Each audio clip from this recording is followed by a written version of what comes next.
Forget it, Jake. It's Chinatown. Check the mic and make sure it sound right, boys.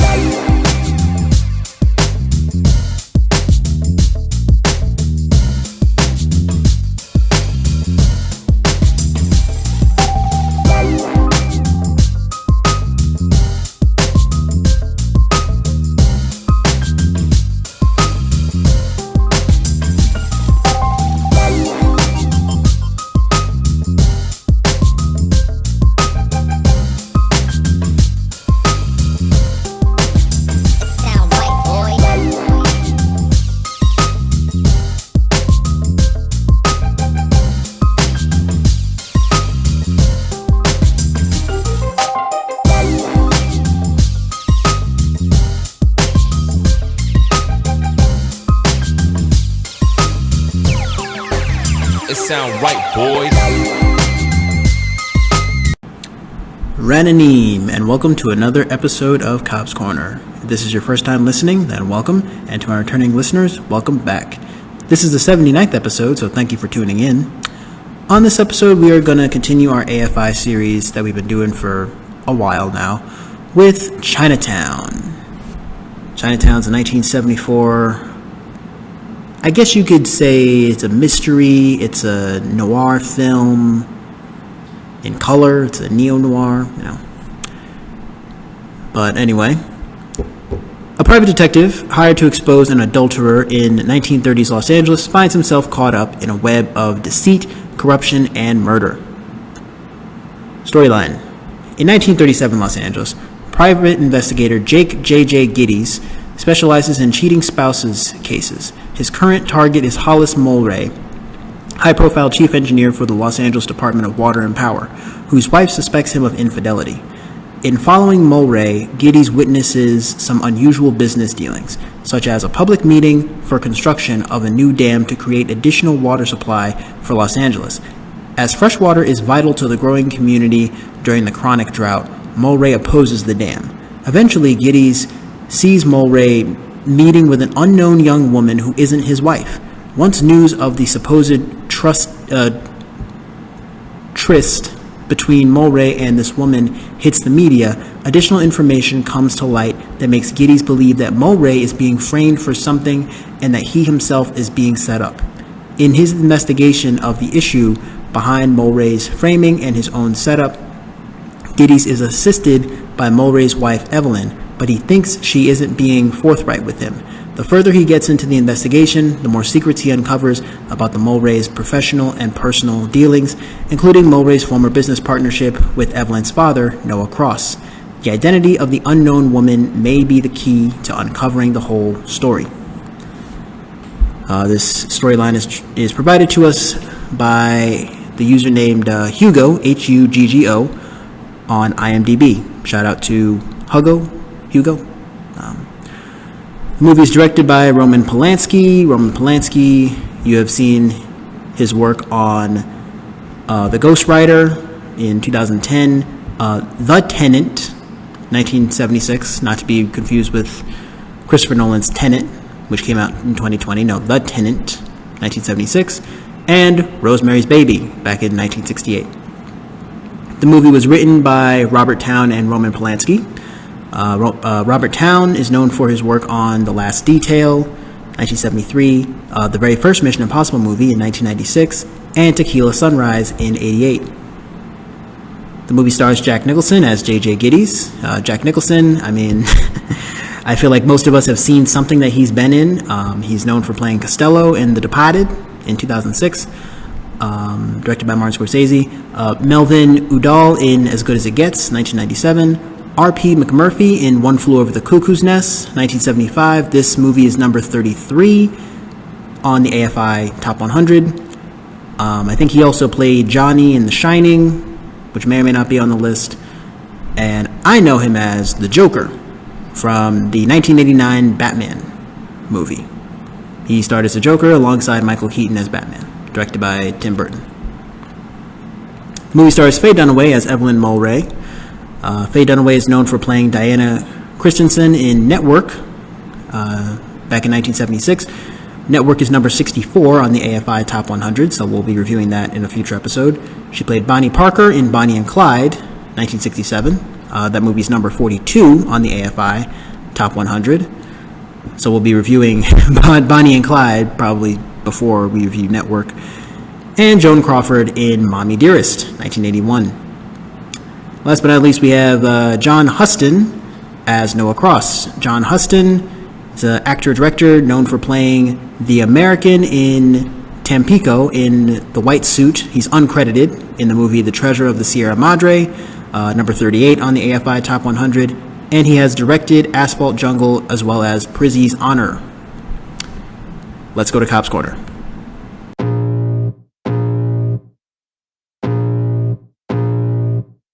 I can feel the blood creeping up from the heathens. Got will, got fight, got pride, got reason. If they wanna go eat, then you know I'm gon' feed them. If you're coming for me, hope you're ready for a demon. I got eyes in the back of my head, I'm seeing. Take me for granted and you know I'm leaving. I'ma take what's mine with the webs I'm weaving. I could take this crowd from seeing to believing. Got a taste for blood in my tongue.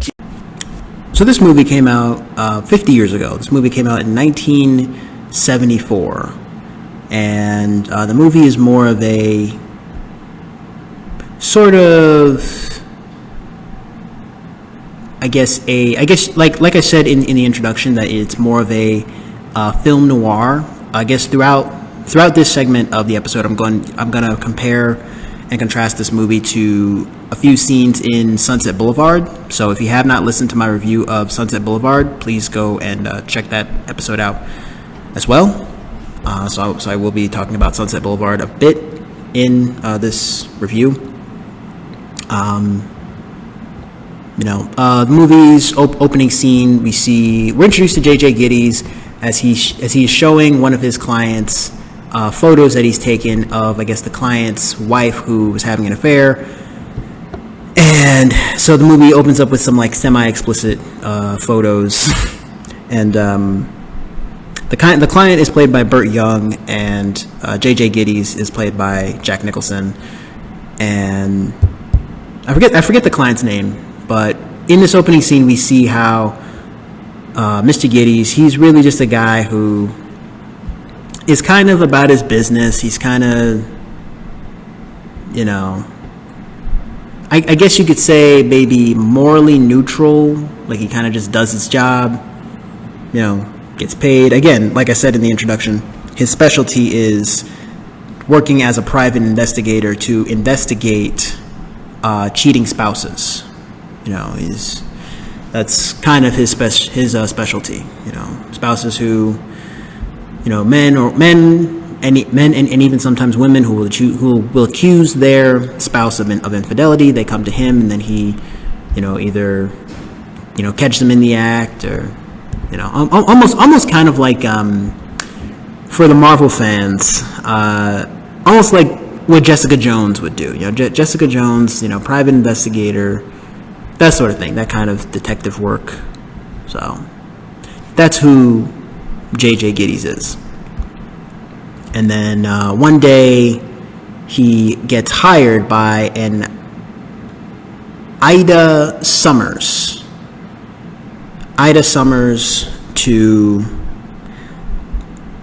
Someone named Ida Summers hires J.J. Gittes to investigate her husband. She says her husband is Hollis Mulray. She suspects her husband of cheating. So she hires J.J. Gittes. Now Hollis Mulray, he is, like I said in the storyline, a high-profile chief engineer for the Los Angeles Department of Water and Power.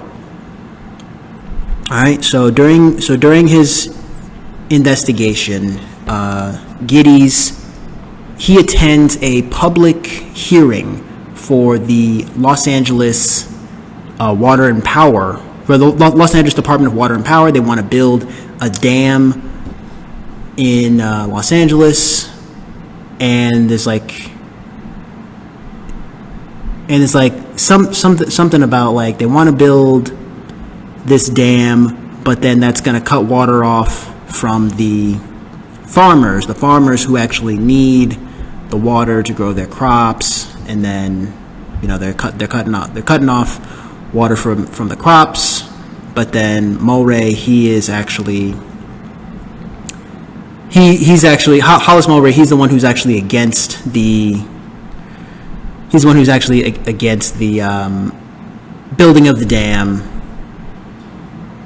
So then Giddys actually ends up going and continuing his investigation. He does get some photos of Mulray at a place called Echo Park with his mistress, and then also a photo, and also get some photos, either him or members of his team. They get photos of him at, I guess, the mistress's house, with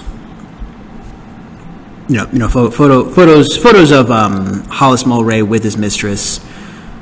So it starts out as just a regular case for Jake JJ Giddys. But then he goes back to his office and he's approached by an Evelyn Mulray, who's played by Faye Dunaway. Now, Evelyn Mulray, she says how she tells Mr. Giddys how she says, "Hi, I'm Evelyn Mulray, and is it true that you and I have never met before? Is it true that you and I haven't met?" And because apparently the woman who had gone to JJ Giddys' office earlier had said that she was Evelyn Mulray, and now the real Evelyn Mulray has come, and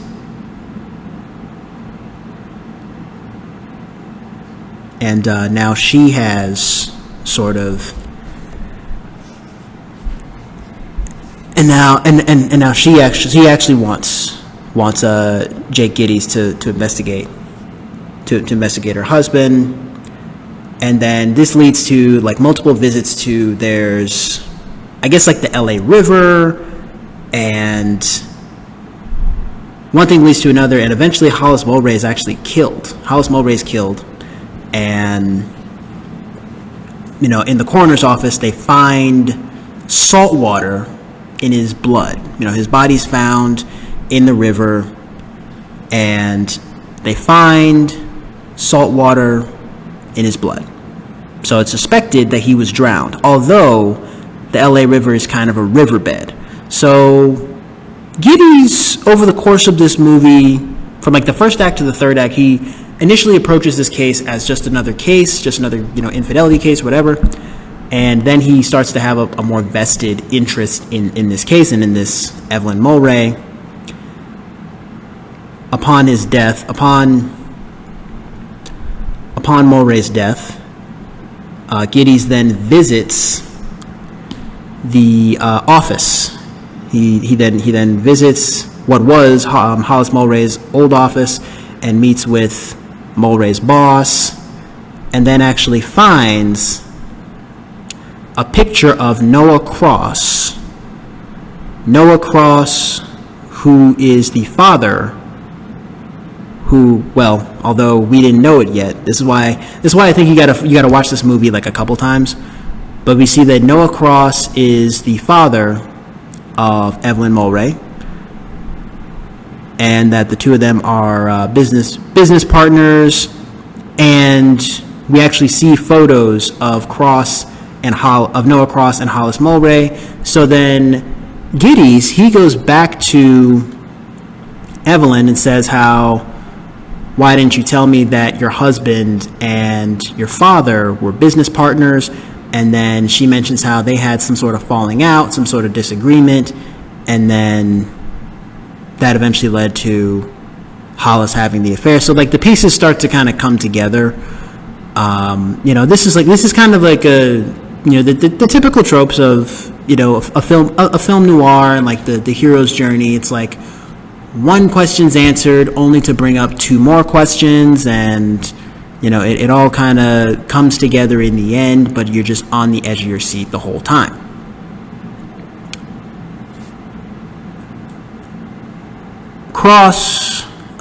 Noah Cross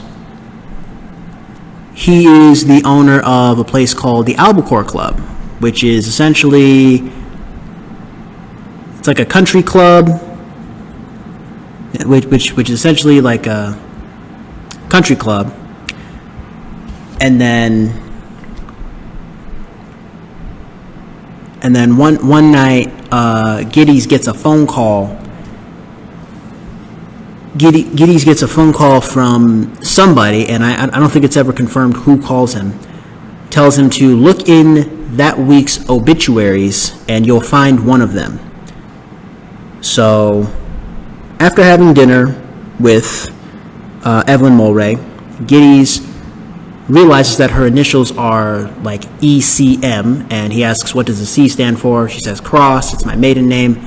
So that's when it's like revealed that Evelyn is Noah Cross's daughter. And in the obituary, there's all these different like last names of people who, and then one person who's written in the obituary, they died 2 weeks ago, but land was purchased in their name a week ago. And, you know, so at this point, Giddys starts to like put things together, like, okay, so Noah Cross or somebody has been like purchasing land, buying up all this farmland that's in the valley, that's not even a part of Los Angeles proper, buying up the valley in, you know, and using, I guess, supposedly dead people's names, you know, or there's these obituaries, but turns out these people aren't actually dead. You know, Giddys, he pays a visit to this funeral home that's really more of a retirement home, and there's this like there's this room full of like elderly people, and then he goes over to one of the ladies and he like reads her names, like, are you so and so, and he kind of like, and he says how like, you're very rich because land was purchased in her name when she didn't even know it, and there's like a fake story out there that she's actually dead. So yeah, we see that with the Albacore Club is really just kind of like a front that Noah Cross has been using to buy up the land. Well, the Water and Power Department, they've been using it to buy up the land in order to incorporate the town into in order to incorporate the town into incorporate the valley into the city of Los Angeles, excuse me. And so there's this, you know, that's one of the big reveals of this movie. That's one of my favorite parts. You know, another big reveal is when, like, that same night where like there's a shootout at this funeral place, this funeral parlor. They have to leave. You know, Evelyn and Jake have to make a dash, and then they crash at I guess Evelyn's house. Yeah, the two of them, I guess they crash at Evelyn's house. They end up sleeping together, and then Evelyn gets a phone call, and she says how she has to leave like immediately. And as she's showering, Giddy sneaks out and he breaks one of the tail lights. Breaks one of like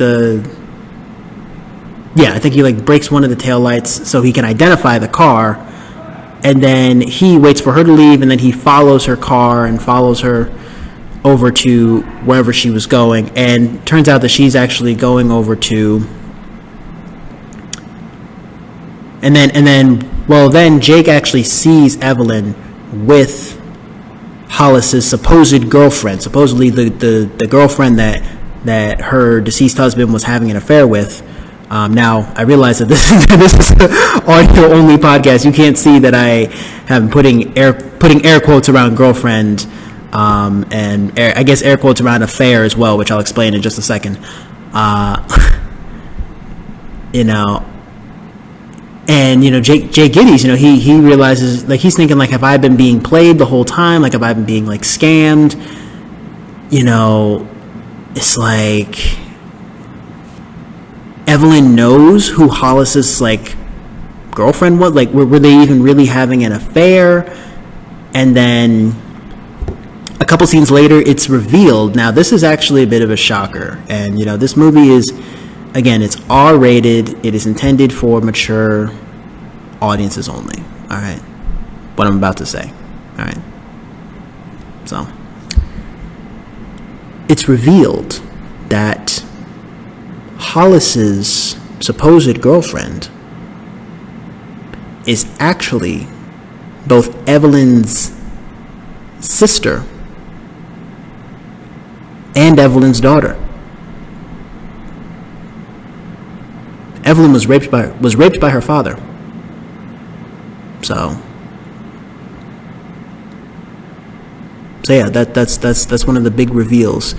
And now, typically in film noirs, there's the femme fatale, which directly translates to deadly woman. The deadly woman, the femme fatale. Norma Desmond in Sunset Boulevard. You know, I did mention Sunset Boulevard earlier in this segment. Again, go check out my reviews of Sunset Boulevard if you haven't already. Norma Desmond, she is the femme fatale. She's the love interest who turns into the antagonist. And now, given the film noirs, like I think like Double Indemnity, and like there's a lot of like other film noirs from like the 1940s and 50s.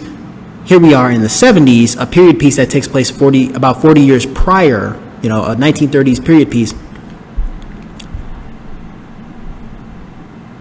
Giddys almost assumes that Evelyn is the femme fatale. All right. And given the fact that, like, with everything that we know about the femme fatale and about noirs, you know, Giddys is kind of playing on that default. He kind of like attacks Evelyn. Actually smacks her in one of the scenes, like the scene where Evelyn finally reveals, like she says how she's my sister. I mean my daughter. She's my daughter, my sister. And so yeah, you know, Giddys is actually like, you know, hitting Evelyn in that scene. Come to find out, she's not the femme fatale. She's not the deadly woman, but instead she is a victim. She's not the antagonist, but she is a victim. And the real villain of the story is Noah Cross. The real victim's Noah Cross. So Giddy starts to sort of piece things together that Noah Cross was the one who killed Hollis Mulray and drowned him in the pond. There's a pond on the Mulray property. There's a pond, and there's glasses. Mulray wore glasses. His glasses, which are cracked, were left at the bottom of that pond. And there's a Chinese house worker who, like, as he was getting like grass out of the pond in an earlier scene, he says, "Bad for grass." Now, due to his thick Chinese accent, Giddy's heard "bad for glass," you know, but no, salt water, bad for the grass. So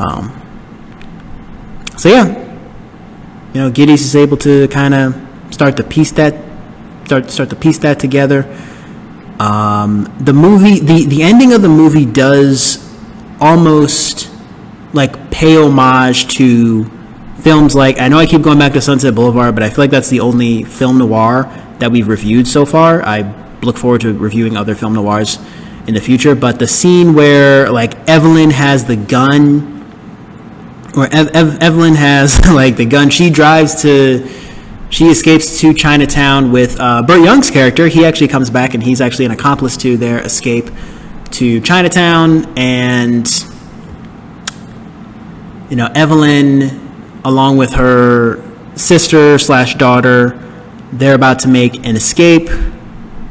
And, you know, they're stopped by Noah Cross, who says that he has a right to, you know, he's like, I'm her grandfather, I should be in her life, you know, she has a right to know me, and that sort of thing.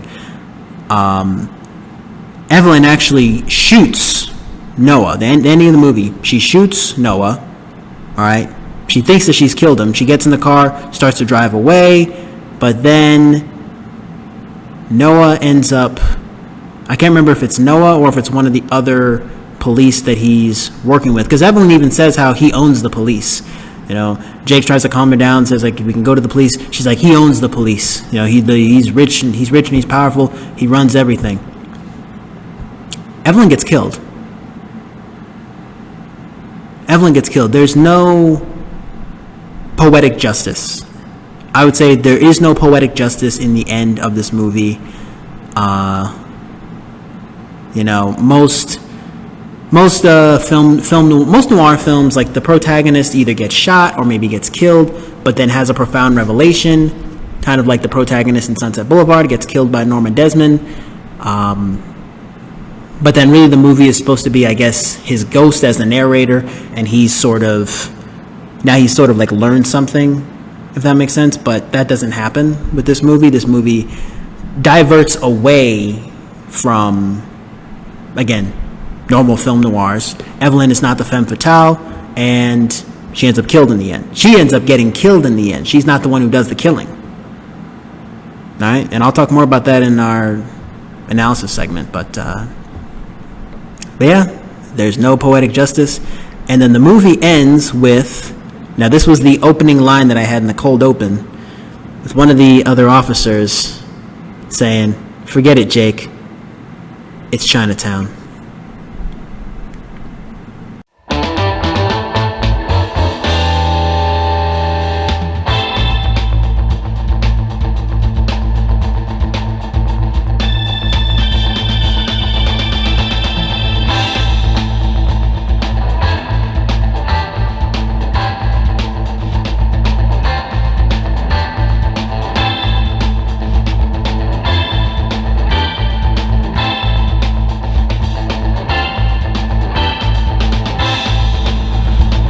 Okay, so now on to Chinatown Plus.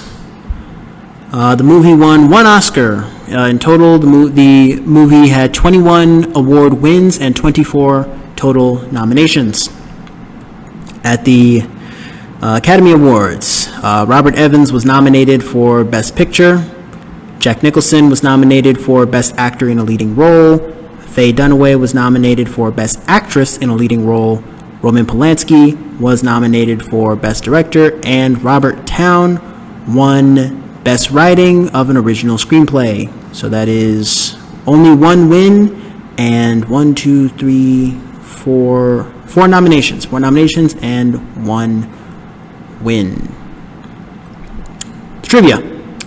At the time of filming, Jack Nicholson had just embarked on his long-standing relationship with Angelica Huston.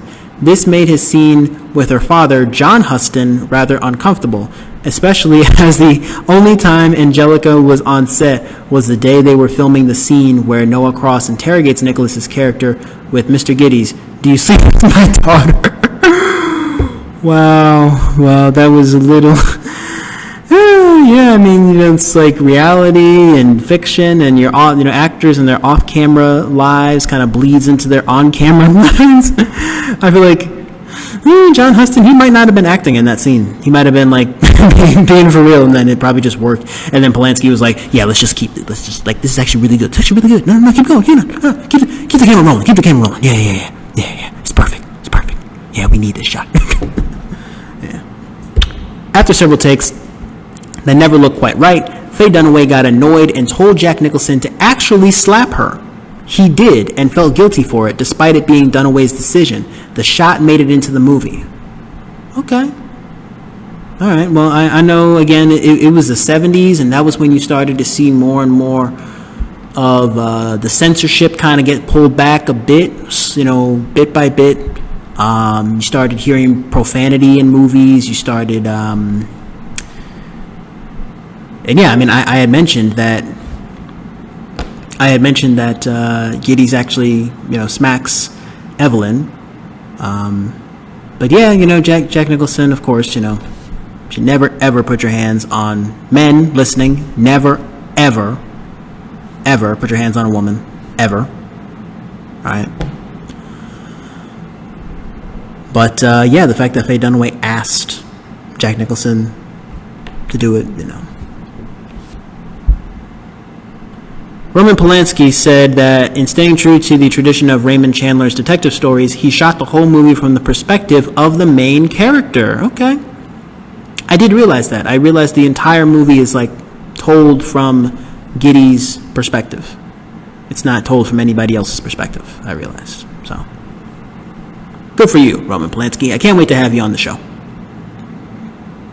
Screenwriter Robert Towne was originally offered $125,000 to write a screenplay for The Great Gatsby, 1974, but Towne felt he couldn't do better than F. Scott Fitzgerald's novel and accepted $25,000 to write his own story, Chinatown, instead. Yeah, I mean, Great Gatsby is one of my favorite books that I read in high school. It's probably my second favorite fictional book, like of the like novels, of the fictional novels that I read in high school. I put The Great Gatsby, it's my second favorite, second only to Kill a Mockingbird, which I realize is actually on the list. Great Gatsby is not on the AFI list, I don't think.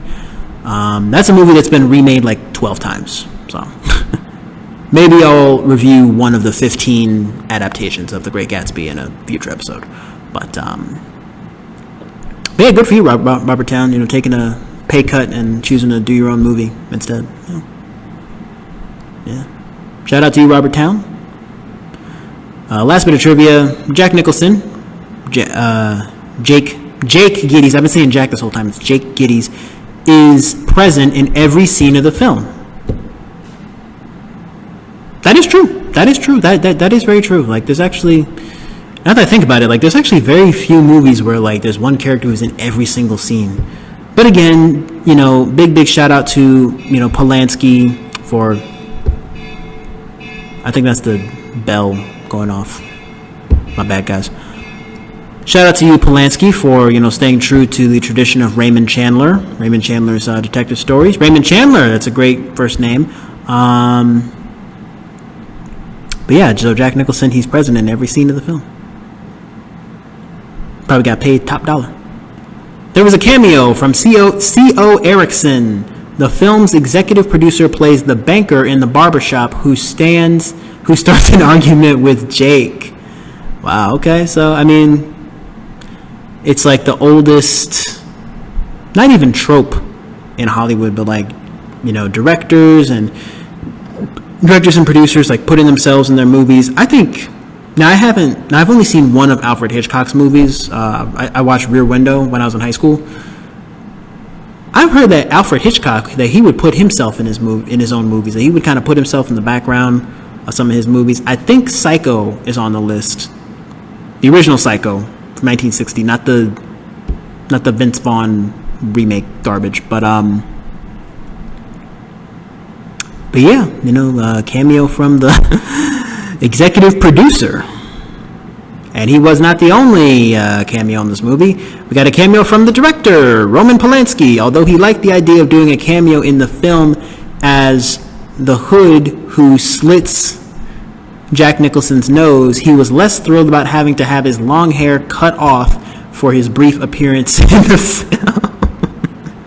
Yeah, he had to have his hair cut off. I've even heard that Polanski and Nicholson, that they kind of got into it a bit on set, as well as Faye Dunaway, that, she had kind of had numerous arguments with Polanski behind the scenes. I've always said that those movies, I've always said that it's the movies where, like, the co-stars can't get along, or there's, like, back and forth behind the scenes. Those movies always come out bad. Maybe Chinatown's the exception, because Chinatown, it's a classic. And I've also heard that there were sequels planned that just never really, like, happened. There was, like, a second and third one. Well, the second one, I think it was, like, Two Jacks, was, like, a spiritual sequel to the first one. And then they were planning on doing a third one that just never happened. Nevertheless, I think Chinatown is a classic. But generally speaking, whenever there's shenanigans behind the scenes, we've seen it happen a million times. And then the movie comes out bad. So, user review. The movie got it all. Perfectly paced study of human darkness. 10 out of 10. I knew Chinatown was hailed as the paragon of a film noir, and that's why I finally got down to watching it. However, despite having known about the movie for quite a while, I wasn't really prepared for just how dark it could be. The movie starts slowly, with a private detective taking on what looks like a routine case, but soon he finds himself enmeshed in a web of conspiracy, murder, lies, and deceit. The plot is like a perfect machine that relentlessly moves toward a final resolution that is truly epic and truly soul-wrenching. In a recent New York Times piece, they called Chinatown a meditation on evil, which is spot on. Set in 1937, this movie is just all around perfect. First and foremost, how everything is connected within the grand structure of the movie. That is rich in themes: water, evil, trust, guilt, and greed, and even richer in suspense as the audience, just like our protagonist, tries to find out what is happening. The story is quote-unquote complex, for sure, but it's not quote-unquote complicated. Everything makes sense in the end, and the complexity pays off big time. Besides the impeccable screenplay, everything else about this film is perfect as well. Jack Nicholson and Faye Dunaway carry the movie with sophistication and dignity. Dunaway's stunning performance in particular fills every scene with an aura of mystery as you are trying to find out what her motives are. The set pieces are beautiful, the score is compelling, and camera work and editing could not be any better. There's a reason this one is called a classic, so if you're ready to delve deep into a richly layered exploration of the dark side of humanity, enjoy the ride, but don't expect to come back unscathed. This user review is provided to us from Strogos, Stroggos, on August 26, 2017 from IMDb. Big shout out to Strogos. I couldn't agree more. This movie, it's a wild ride. It does start out kind of slow, and I would say it's a movie that kind of makes you think. Like, you have to pay attention because there's like a lot going on.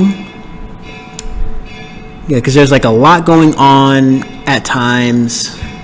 It's complex, but it's not complicated. And yeah, you know, it is. I mean, New York Times, they said it perfectly: a meditation on evil. Meditation on evil. Yep, the dark side. We see the dark side of humanity, the worst side of humanity, and how that manifests in society and in business. And so yeah, I mean, this movie is for sure a classic. Yep, 10 out of 10. Well, the average IMDb rating has an average rating of 8.1 out of 10 and a Letterboxd score of 4.3 out of 5. I'm hesitant to ever give a movie a 10 out of 10. I give this movie maybe like an 8.7 out of 10. Yeah, maybe 8.7 out of 10 is my official rating. So, the movie was released on June 20th, 1974 in the United States. It's an American film. The movie is filmed primarily in English. There's, I think, like 1 or 2 scenes in Cantonese, and then maybe a couple scenes in Spanish as well. The movie is also known as Kitachka. Don't know how to pronounce that. No, I don't know what language that is. One of the main filming locations was Big Tahunga Wash at Foothill Boulevard, Sunland, Los Angeles, California, USA. This was the dry riverbed. Okay, so Big Tahunga Tahunga Wash at Foothill Boulevard. So I'm definitely getting my ticket. I'm going there as soon as I'm in LA. Big shout out to all my listeners in the state of California, the Sunshine State, my listeners in Los Angeles, California. I don't know if it's a drought right now or if it's been raining, but yeah, big shout out to the state of California. Shout out to LA. Shout out to, Hollywood, Oakland, Pasadena, San Francisco, Oakland. I already said Oakland. Anaheim. I've been to Anaheim. I went to a engineering conference in Anaheim 2 years ago.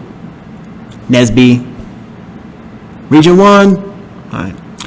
Okay, we're getting sidetracked. The movie's production companies are Paramount Pictures, Penthouse Video, and Long Road Productions. You know, Paramount Pictures, they make some pretty quality stuff. A couple of the movies we reviewed have been from Paramount Pictures. So, the movie had an estimated box office budget of $6 million, which in today's money would be about $37.8 million. The movie's domestic box office haul was $29.2 million, about $182.6 million in 2024. Its gross worldwide was slightly over that. It was about $29,226,000, which is about $182.8 million in today's money. The movie has a 98% on Rotten Tomatoes, 98% tomato meter score, and a 93% audience score. I'm in with the audience on this one. 93%. Like, it's still a great movie, but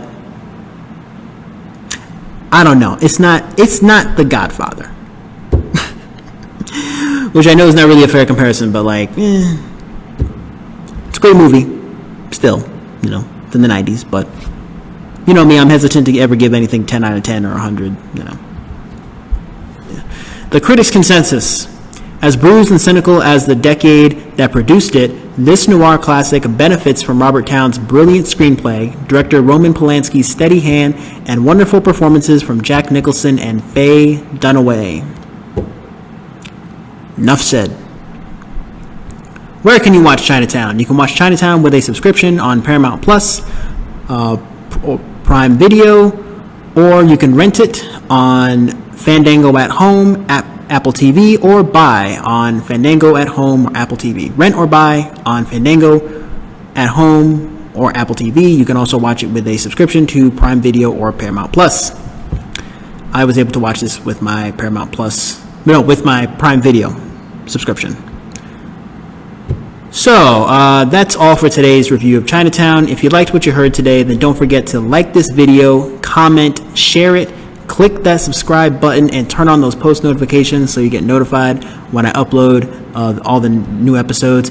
If you want to stay updated on all things Cobbs Corner, then all you need to do is follow me on Instagram, Threads, and TikTok. All of that information is in the description below. For those of you that made it to the end of this episode, I greatly appreciate you. Click the video on the screen right now to listen to my last episode where I reviewed The Godfather. It is a complete banger of an episode. As always, I'll talk to all of you in the next episode. Hope you guys enjoyed your stay here at Cobbs Corner, your one-stop shop for all things TV, film, and pop culture. Peace. Check the mic and make sure it sound right, boys.